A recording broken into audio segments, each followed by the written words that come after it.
Welcome back. It is Thursday, September 28th, and the MLB. Our three favorite picks are on the way. It's Austin, joined by Logan. Let's recap yesterday. Not a great day for us. A 1-3 day. Let's talk about it. Reds, Guardians, under 8. Logan, that was a sweat and a half, but I'm glad it came through. Let's talk about our losers, though. Ranger Suarez over 5.5 Ks. I mean, he just did not have it. Starting that first inning, he was just not good. I mean, he had 4 Ks despite really struggling. If he had any control yesterday, he would have easily cashed. And Valdez, same kind of thing. The umpire was doing him no help, but still the over 17.5 outs, he just didn't have it going in that first inning. It was chalked. And then for half a unit, we did lose our dimers hit parlay. Austin Riley did not come through. Kerry Carpenter is still technically playing. His game will be resumed today, but it didn't matter because Austin Riley nuked us. But look, we're going back to the 3 plays. We've had so much success with 3 plays. Maybe we're superstitious, but we'll stick to 3. Try to go 2-1, hopefully 3-0, and we'll dive into it. Now it is Thursday, so there is a Thursday night football game. We already did a video on that. It was posted last night. Go check it out, Lions Packers. The thumbnail looks exactly like the one you see on the screen. Go check it out. And in honor of that, this is actually the final day of the Bet365 offer where they're giving you $365 in bonus bets. To claim it, you sign up with the top link in the description.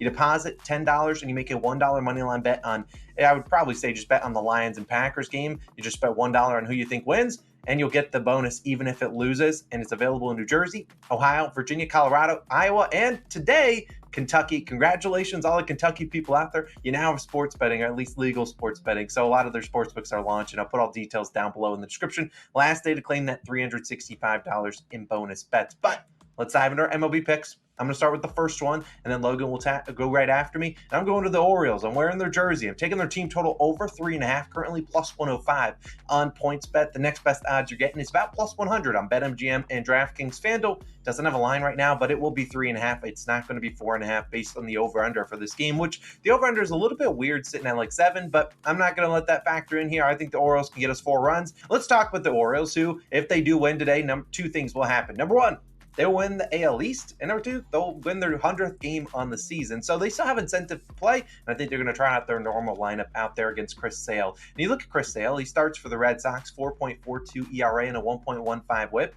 and a 228 batting average allowed. He's been pretty solid, and he's coming off 2 great starts, 1 and 0 earned runs. So look, maybe some runs are on the docket today, but there is something about the Orioles. They have Chris Sale's numbers. If you don't believe me, look at these numbers. I mean, look, Sale, 3 starts versus Baltimore this year, 7, 5, and 6 earned runs allowed in those 3 starts. He has a 13.5 ERA, 2.25 whip, and a 0.407 batting average allowed to the Orioles this year. So if it was just 1 start, I'd be like, all right, that's just the fluke. The fact that they've dominated him in 3 straight starts is like, all right, they could clearly have something. Maybe they see his pitches just super well. Maybe they see a key on his pitches. They're like, oh, we know what pitch is coming our way, because hitting 407 against the pitcher in 3 straight outings, it's just ridiculous. And hopefully that continues today. And this is an O's team we've seen, even if, you could take the first 5 team total for the Orioles, but I rather trust. This is an Orioles team that sometimes we see them not score a lot through 5 innings, and then they just turn it on in the 7th or 8th inning, and they score a lot of runs there. And that could be the case today, which is why I like the full game team total. But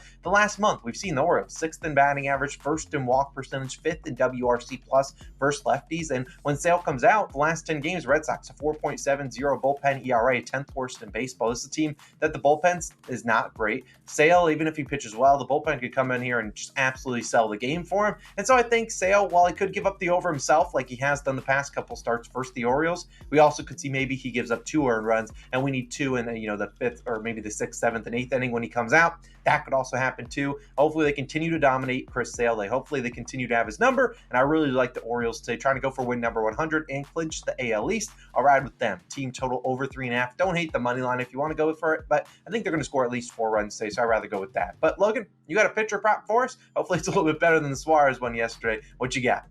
Hey, don't put me on blast. It's too early for you to be putting me on blast. I don't control Ranger Suarez. This is why I don't take K props, because he went out there and just simply didn't have it. I knew we chalked it up in the first inning in this one, but hopefully we could get a first inning cash in this one, because I know this pitcher is very capable of self-destructing. I'm taking Dakota Hudson of the Cardinals over 2.5 earned runs, minus 105 odds on DraftKings is your best value there. Now, if you don't have the earned runs market, and you need a pivot, I would take Brewers team total over 4.5. It's actually something I was looking at. I'm taking Dakota Hudson earned runs over just because I like the number being smaller, obviously. But there's a good chance both could cash. He could give up, four or even 5 earned runs, depending on how long they struggle, let him struggle in this one. I just think this is a really good spot to target. Now we look at Hudson starting for the Cardinals. Terrible on the road, 6.75 ERA and a 1.88 WHIP on the road. I mean, what more do you want about those numbers? You have a WHIP near 2, you have an ERA, near 7. I mean, that's just like it's fade central. I don't care. I don't care what any other numbers say. Hudson has gone over this line in 3 out of his last 4 starts. It's a really good time to fade a guy like Dakota Hudson, because what the heck do the Cardinals have to lose? They're just gonna throw him out there and see what they have, because this is evaluation time for a guy like Dakota Hudson. What do they want to do with him? They're gonna let him go out there and pitch 5-6 innings, and whatever happens.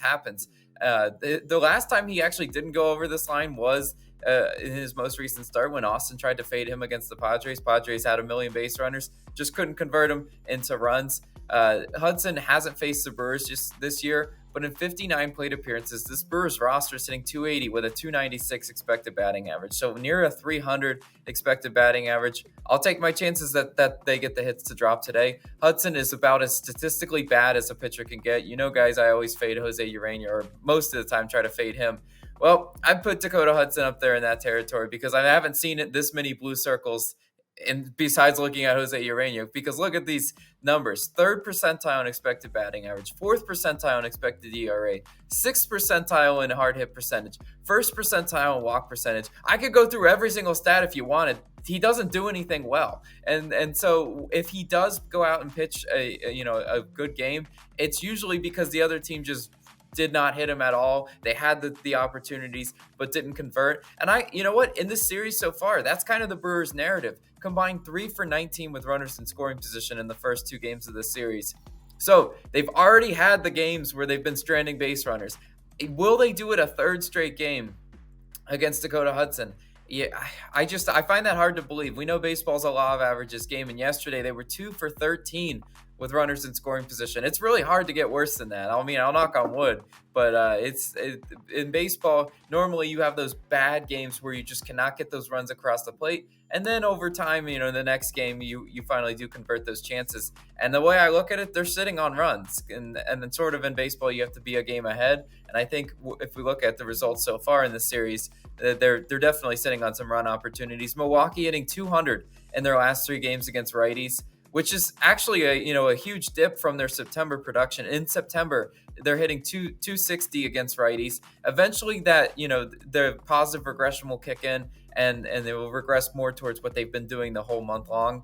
And against Dakota Hudson, I'll take my chances today. I think he gives up at least 3 earned runs, and definitely cashes this bet for us. But Austin, got a last pick for us? Where are you going? Logan, you didn't deserve the shade at 6:51 a.m. But you know what? Last time I threw shade at you was in college football, and you dominated. So maybe that's going to happen today. Dakota Hudson, PTSD from the last time we took it. But luckily for you, the Brewers do not have G-Man Choi in their 5 spot today. So anything is better than that guy. But let's move on to the final pick of the video. Try to get that 3-0 sweep. We're going to the Rangers game, one of the later ones. I'm taking their first 5 team total over 1.5 runs at -125 on DraftKings. Now, if you're looking for a pivot, because FanDuel bettors do not have a first 5 team total, because I just don't think it's a market FanDuel wants to offer, because I think it's one that's harder to price. I like the Rangers first 5 money line. You can maybe go towards a first 5 same game parlay type thing if you're on FanDuel, but I rather just trust the Rangers to score 2 runs, which is available on DraftKings. Should be available on PointsBet as well. But let's talk about these pitchers, and let's talk about who the Rangers are going to see.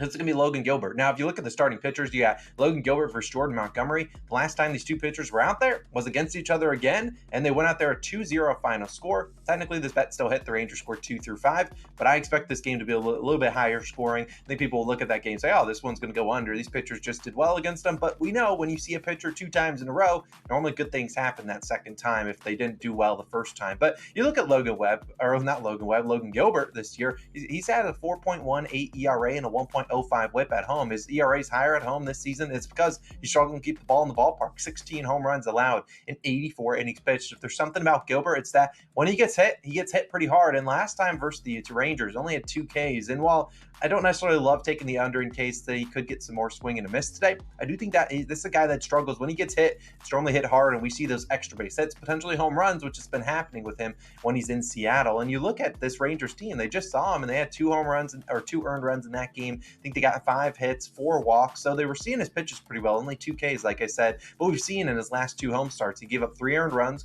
2 home runs to the Angels, and then 5 earned runs, 2 home runs to the Dodgers. So he's just been struggling to keep the ball in the ballpark. And this is a team, just like Logan talked, the Brewers are sitting on runs. This is a Rangers team that's mostly healthy, and they're sitting on a ton of runs. The last series against the Angels, 1 for 18 with runners in scoring position. Look, this is a Rangers team that has bread and butter, has been getting those timely hits this season. And while they are better at home than they are on the road where they find themselves today, still a team that's capable of hitting this over, even if they don't get those timely hits, because they've scored 5, 3, and 5 runs the last 3 games, despite going 1 for 18 with runners in scoring position.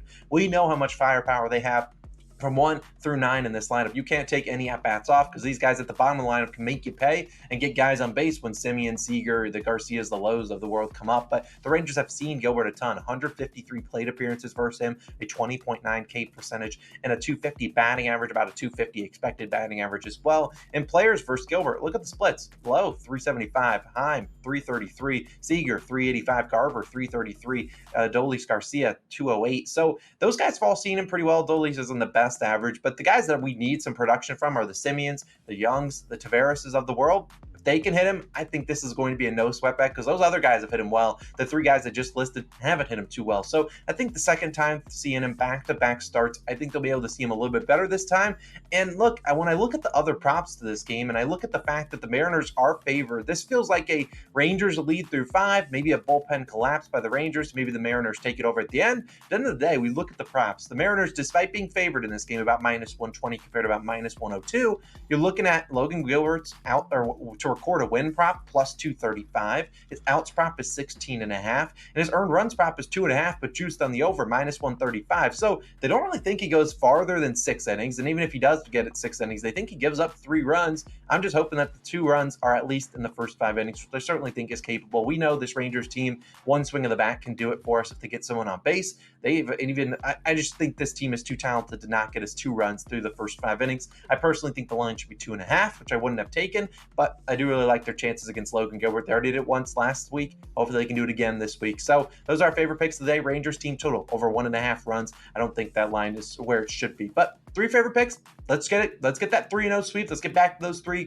cards. Let's try to go 2-1 at worst. We appreciate you guys all love and support. Lions and Packers video, I'll throw it up on the screen if you want to go check that one out. We got another game pick. We got a player prop in that video, plus some long shot parlays if you're into that. And then, of course, if you want to sign up for Bet365, all the details down below in the description. Last day to get that $365 bonus bet.